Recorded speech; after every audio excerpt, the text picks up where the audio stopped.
လောကမှာထိတ်ဆုံးကိုရောက်သွားတဲ့သူတွေရဲ့ခီးလန်းတွေလေအများချင်းဘလို့နေရာမျိုးကနေစတင်ခဲ့ကြလေဟုတ်ပြီ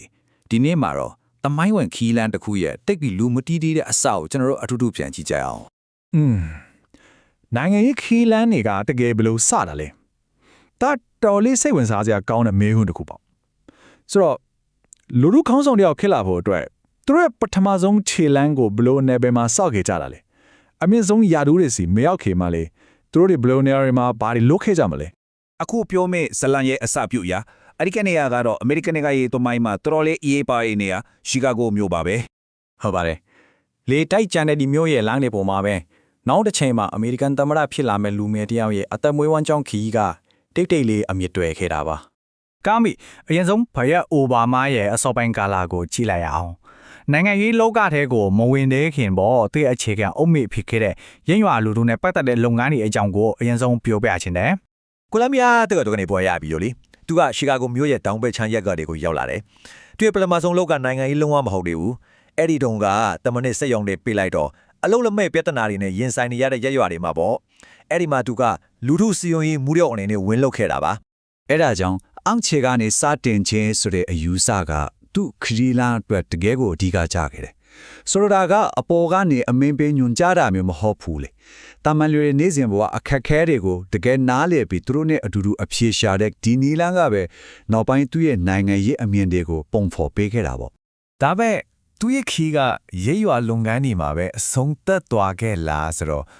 အဲ့ဒီလိုတော့မဟုတ်ခဲ့ဘူးသူ့ဘဝကိုရောအမေရိကန်နိုင်ငံရေးကိုပါပြောင်းလဲပြစ်မဲ့အလဲပြောင်းကြီးတစ်ခုရောက်လာခဲ့ပါတယ်ကဲရက်ွက်တဲ့ကလူထုစီယုံရေးမှုတယောက်ကနေပြင်းတယ်လွတ်တော်ထိရောက်သွားအောင်ဘယ်အရာကတွန်းဖို့ပဲခဲ့တာလဲဘာဖြစ်လို့သူကနိုင်ငံရေးလမ်းကြောင်းပေါ်တက်လမ်းဖို့ဆုံးဖြတ်လိုက်တာလဲအဲ့ဒီအရေးပါဆုံးပဲတော့1996ခုနှစ်ပဲဖြစ်ပါတယ်အခုပြထားတဲ့ timeline ကသူ့ရဲ့ career လမ်းကြောင်းကိုရှင်းရှင်းလင်းလင်းပိုင်းခြားပြနေတာပါကြည့်လေ1996မတိုင်ခင်ကသူကရဲရွာအဆင့်မှာပြောင်းလဲပြီးလုပ်ဖို့စ조사ခဲ့တယ်သူဒါမဲ့1996မှာ Illinois ပြည်နယ်လူတော်မှာဖြစ်သွားပြီးတဲ့နောက်မှာတော့မူဝါဒတွေကနေတဆင့်ပိုပြီးကြည်ကြဲပြန့်ပြန့်အပြောင်းလဲတွေပေါ်ဆောင်နိုင်မဲ့လမ်းကြောင်းတစ်တစ်ခုကိုသူတွေ့သွားခဲ့တာပါဟုတ်ပြီနောက်ဆုံးအနေနဲ့ဒီအောင်မြင်မှုကသူ့အတွက်ဘယ်လိုခီးလန်းတစ်တစ်ခုကိုခွင့်ပေးခဲ့တယ်လဲဆိုတာကြည့်ကြရအောင်ဒါကယာဒူးတစ်ခုရတဲ့အများကြီးပိုခဲ့ပါတယ်တကယ်တော့လေ1996ရွေးကောက်ပွဲဆိုတာလမ်းခွဲတစ်ခုနဲ့တော်တော်တူတယ်တလန်းကရရွာအစ်စ်မှာမယ်ဇာလုတ်ထွားမယ်လားနောက်တလန်းကကျတော့ဥပဒေပြုရေးနဲ့နိုင်ငံတော်အစ်စ်မှာဩဇာလွှမ်းမိုးနိုင်မဲ့နိုင်ငံရေးလမ်းကြောင်းတစ်ပေါ့အဲ့ဒီမှာသူကဒုတိယလမ်းကိုရွေးချယ်ခဲ့တာပါအတူချုပ်ပြောရင်အဲ့ဒီအခိုက်အတန့်ကပဲသူ့ရဲ့နိုင်ငံရေးခရီးလမ်းကိုတရားဝင်စတင်ခဲ့တာလို့ပြောလို့ရပါပဲရှီကာဂိုမြို့ရဲ့ရက်ခွက်လေးတွေကနေစခဲ့တဲ့ခရီးကနိုင်ငံတော်အဆင့်ကိုတက်လှမ်းဖို့အတွက်ခိုင်ခိုင်မာမာအစပြုလိုက်တာပါပဲဒီအကြောင်းအရာကနေစဉ်းစားစရာမေကွန်တစ်ကိုထွက်လာပါမယ်အခုလိုအောက်ခြေကနေစပြုခဲ့ရအတွေ့အကြုံတွေ